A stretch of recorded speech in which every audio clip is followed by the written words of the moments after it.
Big, gullible, largemouth bass. That's what my buddy Greg and I were after. Well, we found them, and in the process, I stumbled across somewhat of a rare commodity these days. Like everybody that fishes, Greg and I are always on the lookout for big, easy fish. And we found this private lake that was billed as holding trophy bass. And while we didn't break any records, the lake didn't disappoint. We caught over 70 fish and none of them were dinks. But the coolest part, for me anyway, was something I didn't see coming. So the private lake sits on a place called the Big Blue Ranch. And the Big Blue Ranch has a lodge. Since it had a lodge, it made it an easy decision to make this a family weekend. So Greg and his wife Laura made the 2-hour trip from St. Joe. Their daughter Audrey, who's very much an outdoors person, wasn't able to make the trip because she's 500 miles away and studying for college and working. They travel to remote places and fish often, so this wasn't far out of the norm for them. My family, however, was a bit more skeptical. Like, where is this place? A cattle ranch? What are we going to do there, or what will we do there? Greg and I had started out thinking of this as a guy's fishing trip, so I didn't really have a great answer. The Big Blue Ranch is a long ways from the city in more ways than one. Siri got lost trying to find its way to the ranch. It steered Greg and Laura down a grassy, rutted path and into a field. The ranch sits in a sea of prairie grass down in the southeast corner of Nebraska. It's 9 miles to the nearest town, and that town is Burchard, population 82. Burchard's got a stoplight, a place to get gas, and a bank. If you're looking for a Big Mac or a Starbucks latte, it's about an hour and a half round trip. And to make my proposition a little tougher sell, the lodge is unplugged. No Wi-Fi, no cable TV, just grass and sky and water and fish. Like most kids these days, and especially city kids, my kids grew up immersed in technology. They always have a cell signal. But in spite of it all, and my probably less than stellar sales skills, they came. And what they found, what we all found, was something on the verge of extinction. The outdoors. Remember that place, the outdoors? It's becoming a thing of the past. You know, for a lot of people anymore, going outdoors is just not necessary. Inside, the temperature is always perfect. It's always dry. There's no bugs. There's no wind.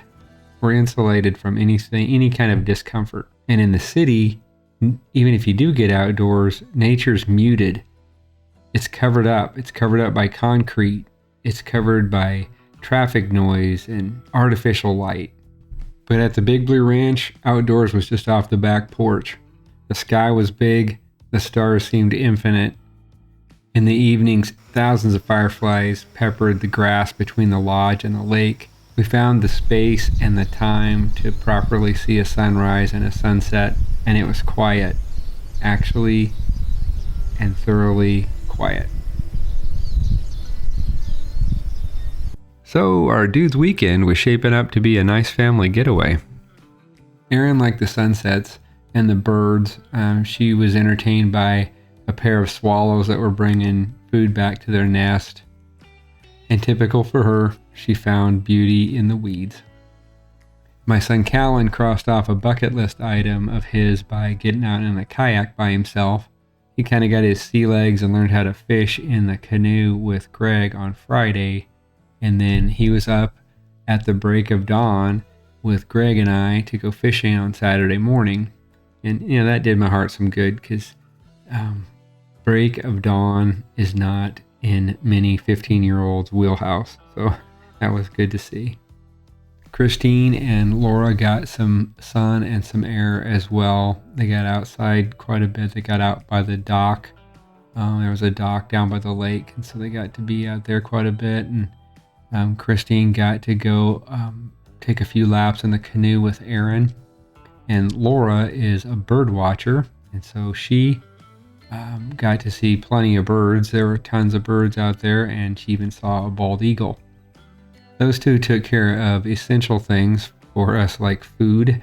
which, you know, if that would have been up to Greg and I, everybody would have gotten probably beef jerky and some granola. Speaking of essential things, it was 100 degrees that weekend, and the lodge was an oasis. It's got all the modern conveniences. It's got central air conditioning, a dishwasher, a microwave, a seemingly endless supply of hot water. It smells awesome inside. It's bright with big windows. It's got big comfy couches, and it links you to another time with flourishes from the past. There are pot-bellied stoves and branding irons and oxen yokes and lassos, and there's trophies from hunting trips and fishing outings and oh yeah, and there's this guy. Not sure if he was a hunting trip or if he just got old, but he's pretty cool. So we had great food, family, and friends. What else could a guy ask for? Oh yeah, fishing. The lake's a bass junkie's dream.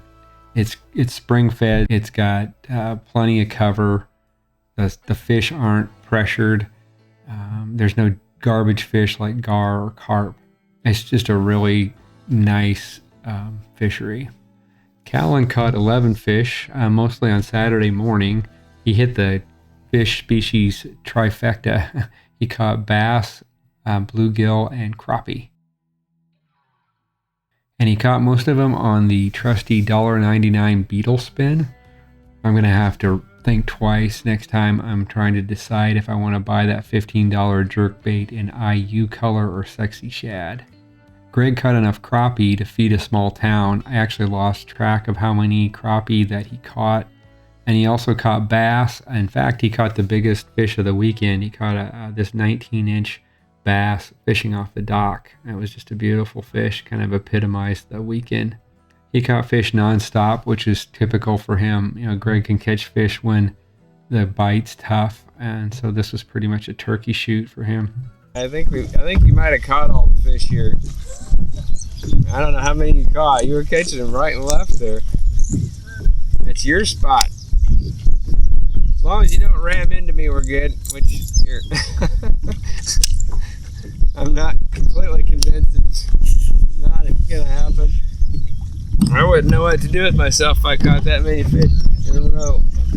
I was really committed to try to find that trophy bass, which eluded me. It wasn't for lack of trying. I was in every nook and cranny of that lake, and I tried all kinds of things, but I didn't find one. But I did find a bunch of 16 to 18-inch bass on a regular basis. They were all beautiful fish, hard fighters. I can't really complain in any rational way about that. And I'd be a fool to complain about anything really that happened over that weekend. It was just a great place to be, good family and friends, and it just doesn't get much better than that in my book. Thank you for taking the time out of your day to watch this video. Take care.